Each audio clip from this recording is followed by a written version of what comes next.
Ball State Sports Links Driven is proudly presented by Stoops Automotive. Online at stoopsauto.com.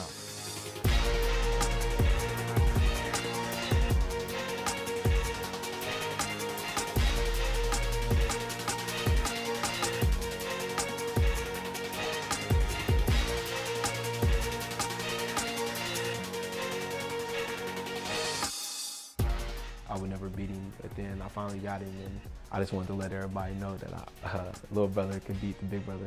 Quake is just trying to stay alive, because once football's gone, I think Quake is gone.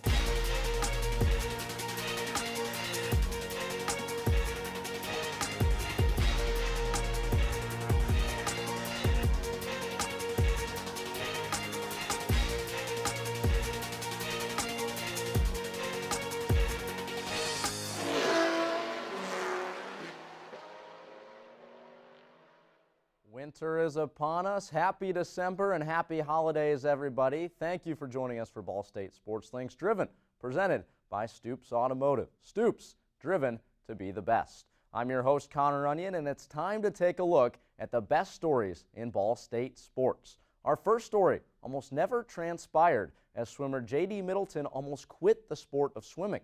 His story of perseverance is told by Tim Rushi and Andy Wright, entitled A Team of One.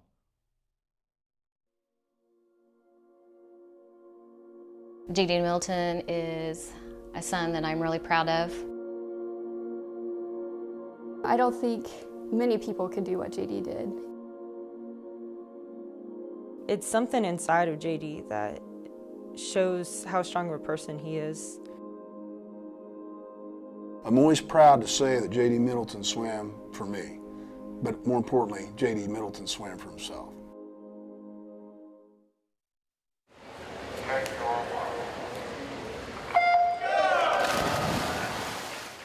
The chance to be on a team is not always guaranteed. That experience is something that J.D. Middleton cherishes more than anything. I love representing a school or my team. It's something that's more than just me. It's a sense of accomplishment from swimming. J.D. has been swimming since he was in 3rd grade at the age of 9.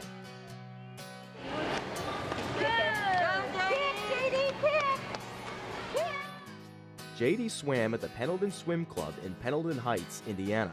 It was there that he grew fond of the sport. The pool at Pendleton has a lot of memories just because that's where I kind of grew as a swimmer there. Just all the practices and the meets there and all the friends that I made there. There's a lot of memories going back there. If I told a guy to just go out until you threw up in the gutter, he'd do it, Yeah, I guess you got to be a swimmer to understand that, but, he embodies everything the coach wants. At the high school level, J.D. accomplished feats in the pool that were unheard of. Whenever we would go to sectionals, J.D. would just be able to swim 2 events. He scored in his 2 swims higher than another team that had a full team.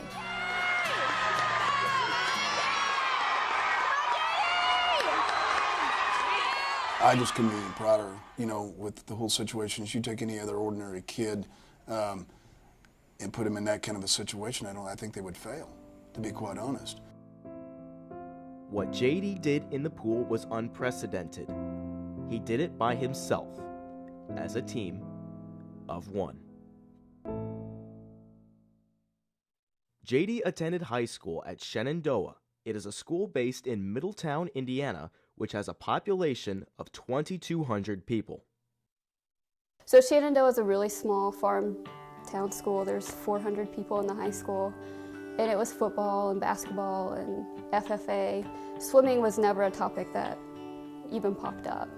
When that school was built, there was supposed to have been a pool, but the school board actually voted down the pool. It's sad. All 4 years of high school, J.D. swam at Pendleton Heights swim meets by himself, representing Shenandoah. I actually ended up only being able to swim during the JV events, so I didn't really get to swim what I wanted, so it was kind of difficult for me not being able to swim with people that could actually push me. I've seen him swim a heat where it's just been him by himself. We couldn't take points away from Pendleton, and we couldn't take points away from the other team that would be there, so every time JD swam, it was for himself and for his school and for his time. As JD entered his final years of high school, the stress of representing an entire school began to wear on him. I actually almost quit the sport of swimming before I came here just because I was alone and I didn't have that team aspect. So, I mean, after years of trying to motivate myself, I was really tired of that. There wasn't a team there, and he was really lacking that, and I think that's really what he wanted, was to have a team. It looked like JD's swimming career was coming to an end, but it didn't. It took one splash to change JD's fortune. JD's art teacher at Shenandoah had a Ball State swimming connection. I happen to know Coach Thomas because his daughters swam with my daughters at Catalina Club. So I wrote down all his times, all his best times, statistics, and he took all the stats and called him, I think, within a couple days. JD came the next weekend for a visit, and that was that. After years of swimming by himself, JD finally experienced being on a team. He was no longer a team of one. I mean, it's just so great to see him from the tiny boy that he was to the young adult that he has become. If I ever had a son, I had all daughters, but he's the kind of kid I'd want. He worked very hard at something that he got very little notoriety for. He's dedicated, he's very strong-willed, and I'm very proud. For Ball State Sports Link, I'm Andy Wright. The transition for JD from high school to college has been seamless as he enters his sophomore season in the swimming program. Another guy that's made it look easy moving to college is freshman basketball player Jeremy Tyler, making an impression right away in front of the Cardinal faithful. He had 23 points in his home opener for Ball State. The twist, it was against his big brother Jerome of IU Kokomo. Their story, Jerome and Jeremy's, of brotherly love is shown in Season 2, Episode 2 of Out of the Shadows. The East Side, one of the most dangerous areas of Indianapolis, is home to Arsenal Tech, the city's first public school to win a state championship in 34 years. It's also the place that IU Kokomo guard Jerome Campbell and his little brother, Ball State freshman Jeremy Tyler, call home. Growing up with Jerome was difficult because he was the older brother, you know, he always got things before me. And I had two older sisters too, so you know, sometimes they always gang up on me when I was being a younger child. Growing up, we always played one-on-one against each other. Every time, if the sun was out, we was outside playing one-on-one. They loved just playing together and just kind of outdoing each other. When we were little, he would never be able to beat me one-on-one. And I would never let him live that down. And he would always tell me, one day I'm gonna beat you, one day I'm gonna beat you, and the day that I beat you, you can't say nothing else. We were actually around the corner from my grandparents' house. We were at this church that always had a basketball goal. The day, I couldn't hit a thing. And when Jeremy's on, he's on, for a fact, he does not miss. I told him I was gonna beat him, and I remember I shot the funniest looking shot. I think he fouled me and I shot it and it went in. Jeremy beat him when he comes in the house, just like, hey, I beat him, I got him, Grandpa. I told him I was gonna get him. I told him, and it hadn't been the same since then. The fact that he hit and he ran off and ran home and ran into my grandparents' house and told them I won off a foul shot and I did all of this, it was like, dude, stop, it's just one game. But to him, it's like, I finally beat you. You always used to beat me and never said I could beat you, and when I finally did it, it just feels real good.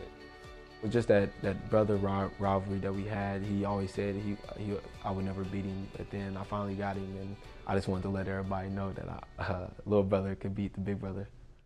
The brothers' development, both on and off the court, was guided by a familiar voice. They don't want to hear my mouth. They don't want to hear me. And the best way to shut me up is to do your piece. You do your job, we're all good. We used to be the only ones in the gym at night just working out. Every time we worked out, He never took it easy on us. He always told us that somebody was in the gym working harder than us, longer than us, to get us ready for high school, college, or the next step, basically. If you're gonna do something that you love, why not be as best that you can be at it? We didn't work out like for the next level, we worked out for the next 2 levels. So when we was in middle school, we worked out like getting better for high school. And when I was in high school, I didn't work out for high school, I did college workouts. You know, I shot probably over 1,000 shots a night sometimes. When I see it slacking maybe, then yeah, I'm gonna say something. But the great piece of it is that I don't have to do that anymore. They're maturing to be good young men. I'm thankful for my grandfather. You know, he was a father figure for me when my father wasn't there. Not only was he a father, but he was also a grandfather. He's a friend, he was a coach. He is basically everything that I really needed them to have as they were growing up, because they didn't have that male figure. They just had me and my mom. My grandfather, he completely filled in that father role. Like, even though he's my grandfather, I consider him a father to me. He really showed them how to be men. He did everything that a father would do to his son to get him ready for the next step. My goal for them was totally different from what their goal was. Their goal is to play college ball and maybe even go to the league or something. You know, I want everybody to go to college. Coach Whitford had gone all over the country, he or his staff, to see Jeremy and watch him through the whole process.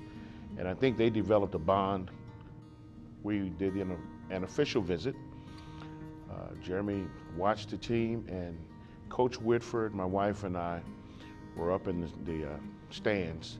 Jeremy's dribbling the ball, he's looking around, and he's just, I don't know, in awe.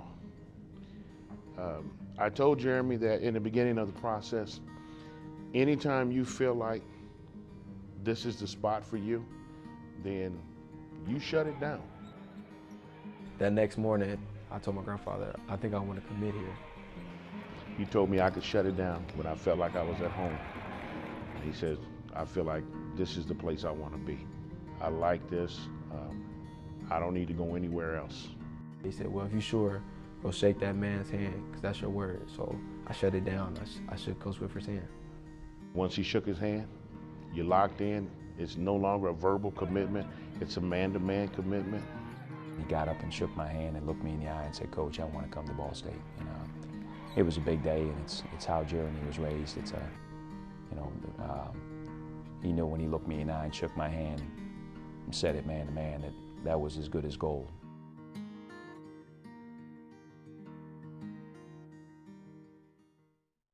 At one point, it looked like Jeremy would never beat Jerome one-on-one, but when the two teams, Ball State and IU Kokomo, squared off, Jeremy definitely got the better in the Cardinals' 101-62 win over IU Kokomo. But still, despite the result, the two still push each other, and little brother still leans on big brother and admires his work ethic. Ball State gymnastics season is just about to get underway in January under second-year head coach Joanna Salim. Leadership should be no problem, as this roster has 5 seniors. One of those is all-arounder Samantha Santos, as we profile her hard work and her relentless work ethic in this edition of I Play For You.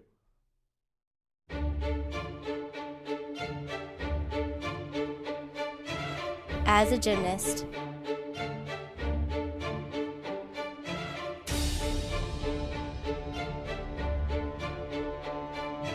I perform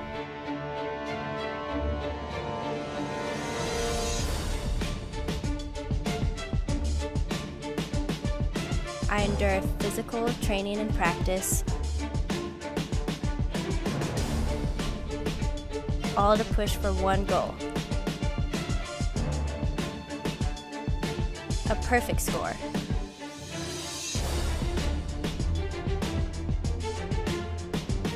But I have to have strength,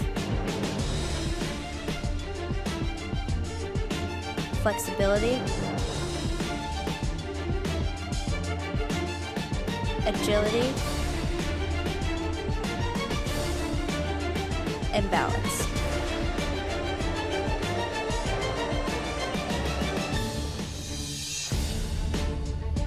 It only takes one mistake.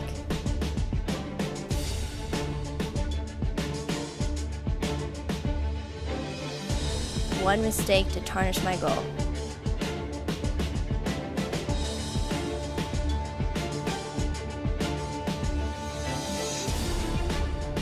Deductions are my enemy,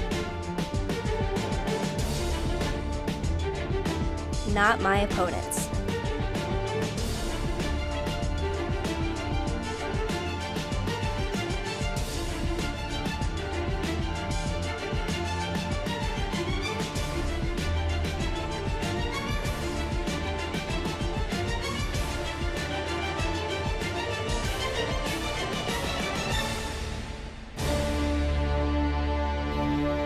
I'm Samantha Santos, and I play for you. Samantha and the gymnastics season opened their season January 11th at home against two-time defending national champion Florida. But after looking at Samantha's story, we head back to the pool with women's swimmer Courtney Mudd. And her career was at a crossroad due to injury as David Pruzinski and Allison Wilson tell her story entitled Stroke by Stroke.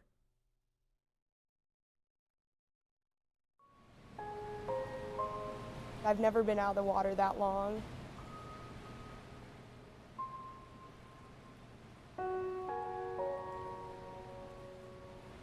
I was swimming, I have been having really good practices, 3 or 4 weeks back into the pool with the team, and my arm just started hurting really bad, and I was like, oh no, I'm not having issues again. And so I just kept swimming through it because I don't like stopping. But then my arm started going numb, and I wasn't feeling anything on the tips of my fingers. I had shoulder issues way back in high school, and I got surgery for it. I had a labral tear in my left shoulder, so I got surgery, and it's been fine since. In September, I was diagnosed with thoracic outlet syndrome. I went to the doctor, and they told me that every time I take a stroke, my artery will be pinched off, and I won't get any blood flow through my arm, so basically my arm goes dead.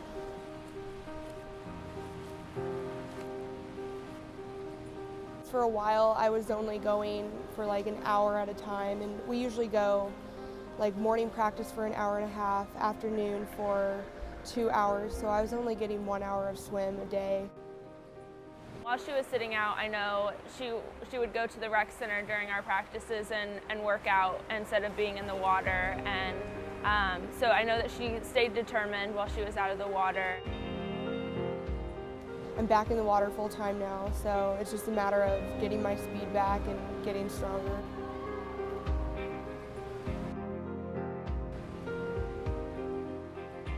I'm thinking about getting to the finish line, and I think about my team. I'm not doing this for myself, but I'm doing it for the other people.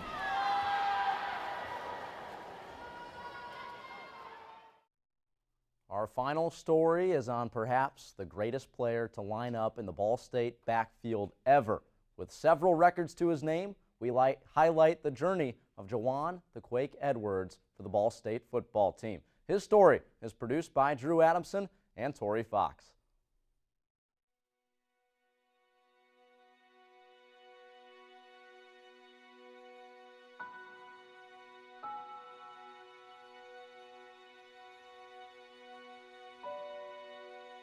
Quake is just trying to stay alive.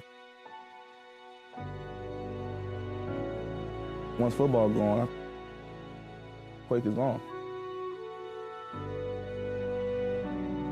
Shakespeare once wrote,